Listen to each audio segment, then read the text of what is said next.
NBFC ने reserve bank से मांग की है कि कारोबारी मकसद के लिए दिए जाने वाले गोल्ड लोन के लोन टू वैल्यू रेशियो पर कैपिंग लगाई जाए। मौजूदा व्यवस्था में इस तरह के लोन पर 75% की कैपिंग लागू है, लेकिन रिजर्व बैंक नए नियम ले आया। नए नियम में कैपिंग को हटा दिया गया।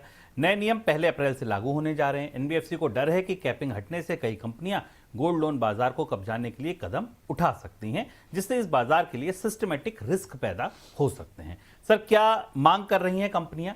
दो तरीके के गोल्ड लोन होते हैं। एक वो लोन है जो व्यक्तिगत रूप से लिए जाते हैं, जिसमें कि आप अपने पर्सनल खर्च के लिए या पर्सनल कामों के लिए गोल्ड गिरवी रखकर लोन लेते हैं। और दूसरा बिजनेस वाले लोन है, यानी जिसके जो लोन आप गोल्ड को प्लेज करके, गोल्ड को गिरवी रखकर कारोबार के लिए लेते हैं। आरबीआई की जो व्यवस्था थी उसमें जो गोल्ड के लोन की व्यवस्था थी, उसमें अलग अलग वैल्यू के लोन पर, अलग अलग लोन के आकार पर 75 से 80%, 85% और 90% की लोन टू वैल्यू कैप रखी गई थी। लोन टू वैल्यू का कैप यह है कि जो सोने की कीमत है उसके कितने अनुपात के तौर पर कितने हिस्से को लोन का पात्र माना जा सकता है। अगर सोने की कीमत 100 रुपए है तो उस पर 80 रुपए 75 रुपए का लोन मिल सकता है कि नहीं। जो नई व्यवस्था आ रही है इसको गोल्ड लोन कंपनियों ने सिफारिश में ये कहा है कि लोन टू वैल्यू की अलग अलग स्लैब है, अलग अलग स्तर नहीं होने चाहिए, एक यूनिफॉर्म व्यवस्था हो और जो इसे उधार किया जाए, जिससे कि गोल्ड लोन देने वाली कंपनियों को लोन देने में सुविधा मिल सके। ताज़ा जो गाइडलाइंस है वो अभी जारी होने वाली हैं। आरबीआई शायद इस पर एनबीएफसी से फिर से बात करेगा और जो कारोबारों के लिए गोल्ड के बदले लोन लेने की व्यवस्था है उसमें आने वाले दिनों में फिर बदलाव होगा। बीमा पॉलिसी होल्डर्स के लिए बीमा की लागत घटाने के मकसद से प्रमुख बीमा कंपनियों ने आईआरडीआई के चेयरमैन अजय सेठ से मुलाकात की है।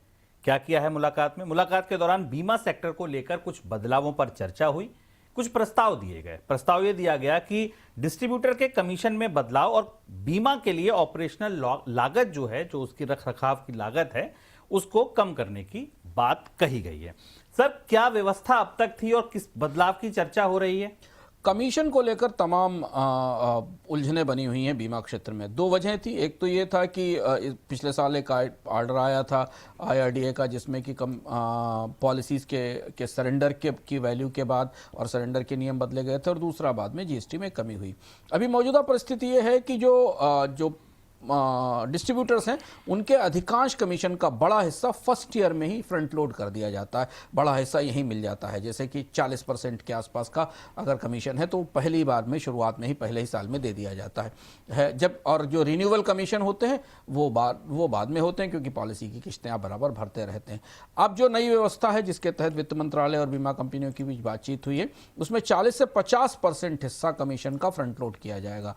यानी 40% अगर कमीशन दिया जा रहा है तो उसका 20% या 25% हिस्सा शुरुआत में दिया जाएगा और बाकी हिस्सा डिफर्ड किया जाएगा, जो बाकी के वर्षों में इसे जारी किया जाएगा। तो इससे जो बड़ा बदलाव होगा, जो एजेंट हैं, जो डिस्ट्रीब्यूटर्स हैं, उन्हें नई पॉलिसी करते ही पहले ही प्रीमियम से जो कमीशन का बड़ा हिस्सा मिल जाता था, वो आने वाले दिनों में नहीं मिलेगा। इस फ्रंट लोडिंग की वजह, बंद करने की या कम करने की वजह क्या है? वजह यह है कि वित्त मंत्रालय के पास शिकायतें आई थी कि बीमा कंपनियों के एजेंट पॉलिसी की मिस सेलिंग करते हैं, किसी तरह पॉलिसी बेच देते हैं, पहला कमीशन ले लेते हैं, उसके बाद वो लैप्स हो जाती है। सेल एंड फॉरगेट जिसको कहा जाता है बीमा की ज़बान में, कि पॉलिसी बेची और उसके बाद पहला प्रीमियम लेकर उसे भूल गए, नहीं भी चलती है तब भी उनको उसका बड़ा हिस्सा कमीशन का शुरुआत में ही मिल जाता है। इसे रोकने की कोशिश की जा रही, तो इसलिए बीमा एजेंट को अब एक मुश्त सारा कमीशन का बड़ा हिस्सा शुरुआत में नहीं मिलेगा।